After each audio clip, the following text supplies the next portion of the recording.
Hello everybody, welcome back to another video. Today I'm going to be showing you what you can do right now to prepare for Season 1 of Diablo. Alright, so now that we got that intro taken care of, let's actually talk about what is going to happen when Season 1 launches with this current character. So here we are, I'm on my level 54 Sorcerer, and as you can see my stash, I have a ton of legendaries and a ton of gems. And people have been asking me, what's going to happen to all these? What's going to happen to this character? What's going to happen to my stash? What's going to happen to everything that I've worked so hard for up until now? Well, don't worry, it's not getting deleted. Nothing that you've worked for in Diablo is going to get deleted anytime. Even if you play this season and you're going on to Season 2, Season 1's not going to get deleted. So here's how it works. Is these characters right now are in their own realm, right? So since we only have, we're pre-season, there's only one realm that you could possibly be in. And so this is going to be the non-competitive season realm once the season launches. So basically you can kind of think of your character as retired. Like think of it as it is no longer in the competitive scene. It's no longer going to be eligible for leaderboards, for any of that. So say you could care less about the season. You're just enjoying your game. You're just taking it slow, having fun. That's perfectly fine. You can just keep on playing your current character. No problems at all. Everything that you've done will be the same. You'll keep all your gear, all your legendaries, all your quests, everything. You'll keep your map progress, all of your regional progress. Everything will be exactly the same. Nothing will change. So that's taken care of. Let's talk about what is actually going to change with the season. So what's going to happen is Season 1's going to launch. We don't know the exact date. We know it's soon. It should be within a month. It should be right at, probably just about a month from now, hopefully mid to late July. That's the kind of estimate. We don't have an exact date, and we don't know all of the details yet for the season. We know a decent amount from the developers, but not all of them. So there could be some surprises thrown in by the developers, but we'll just have to wait and see. They're not going to tell us that. They're obviously going to save some stuff to kind of surprise us, keep the player base interested. But okay, let's talk about, so say it's Season 1, first day. What do you have to do? Well, you have to log on and actually make a new character. And this is the first part you can do to get ready for Season 1 is decide what character you're going to play in Season 1. Now for me, I played a sorcerer, in preseason, and I'm going to be playing a druid for Season 1 launch. I have quite a bit of experience on druid. I have druid leveled to level 80, and I really like druid. I started with sorcerer actually at launch, and it was good. I like sorcerer. It's there's some challenges with sorcerer. Like I was able to get to world tier 4 at level 54, and so sorcerer is definitely strong. Like you don't have to worry. You can do things with sorcerer. I didn't have a ton of fun with the build. My current build right now is probably one of the best builds in the game, which is the ice shards build, but I didn't enjoy it. So I'm going to be going druid. So for me, I already know what stuff I'm looking for in Season 1. And so what you guys need to decide is what build are you going to play Season 1? What legendaries, what aspects, what do I need to watch out for to make my build successful early game? That's something you can do right now. Prepare, just kind of study up, maybe watch some guides on the build you want to play, stuff like that. Figure out what you want to be doing. You absolutely can play any class you want. Like me personally, I like to switch it up every season. I don't plan to play the same character every season. First season, I'm probably going to do rogue, and then second season, maybe a druid, or maybe I'll try a sorc season. Who knows? I'm just going to switch it up, do what I feel like, have fun, keep the game fresh. That's what I recommend everyone to do. Have fun. This game's not a job. Have fun. I know people play it for 14 hours a day, but it's okay to have fun in it. So one of the next things that you have to focus on is you're making a new character, but you're not starting fresh. In the previous Diablos, you would redo the story. Same with Path of Exile and many other, ARPGs. Like you have to redo the story. That's kind of like the main focus in leveling in those previous games. In this game, that's not going to be the case. If you've completed the campaign, you're done. If you want to be. From my understanding, the developers have said that if you would want to do the campaign, you can, but you have no obligation to once you've completed it once.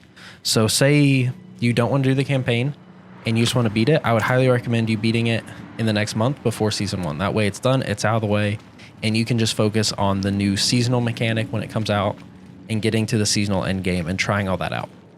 So that's a big one. Make sure you finish your campaign. Now, One of the biggest things is, like I said, you will not be starting fresh.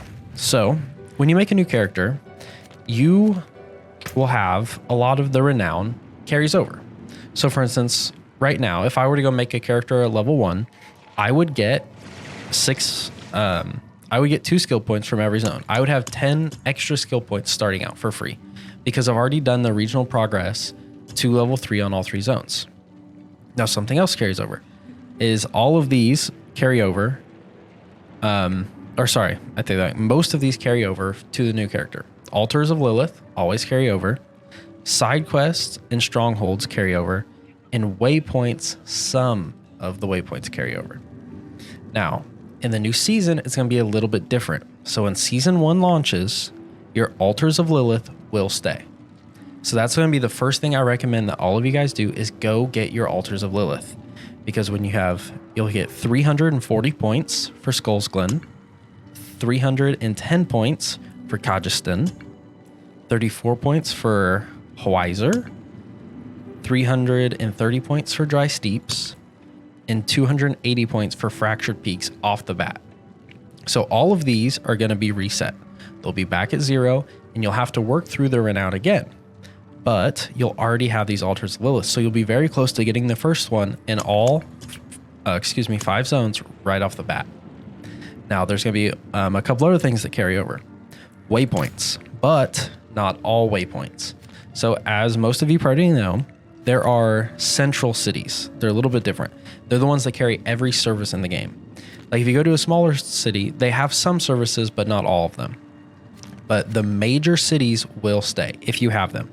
So if we look at Renown, there should be, there's 1 in Fractured Peaks, 2 in Dry Steeps, and then all of the others have 1. Okay, so you'll have 6 waypoints already unlocked, and that'll be super nice because you can teleport to all of the major regions on the map from start. And that's gonna be super helpful for leveling up, getting dungeons, planning out your route, whatever you're gonna do, how you're gonna do it. It'll be super helpful. So make sure you have all of the major cities unlocked.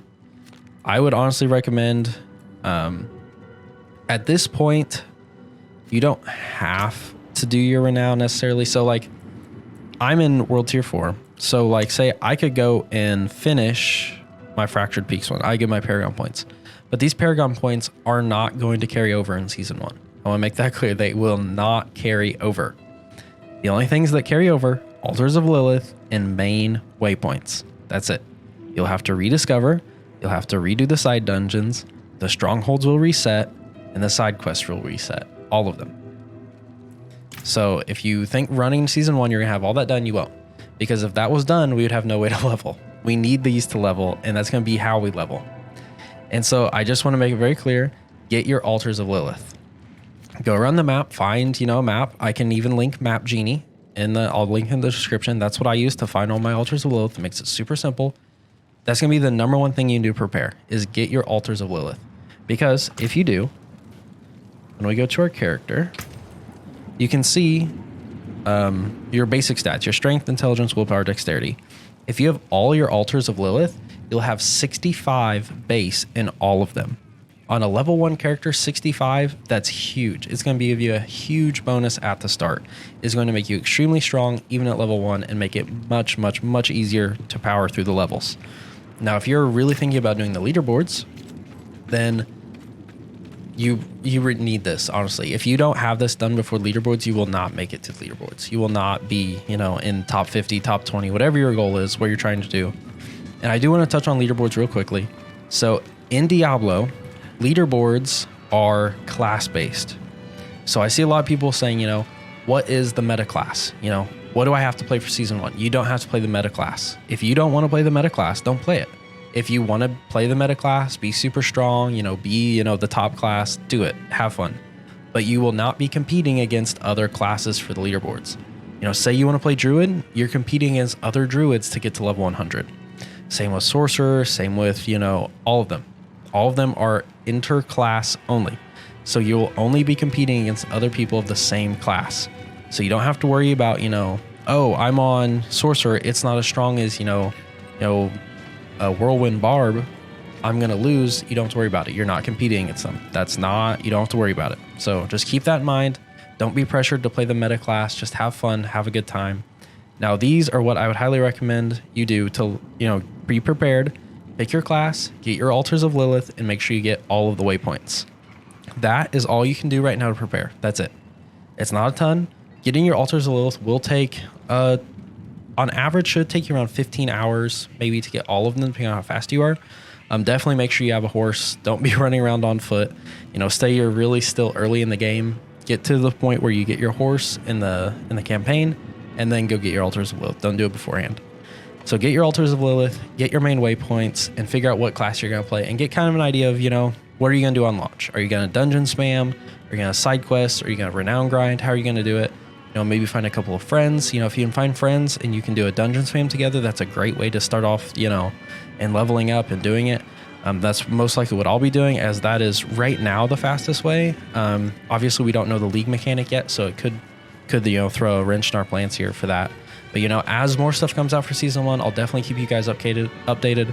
But that is all you can do right now to do for season 1. So thank you everybody for watching. Stay tuned for more Diablo 4 content, as I'm super excited for season 1. And if you guys want to check out me live on Diablo, check me out at twitch.tv/MaliceFury. Now have a great day, guys, and I'll see you guys in the next video.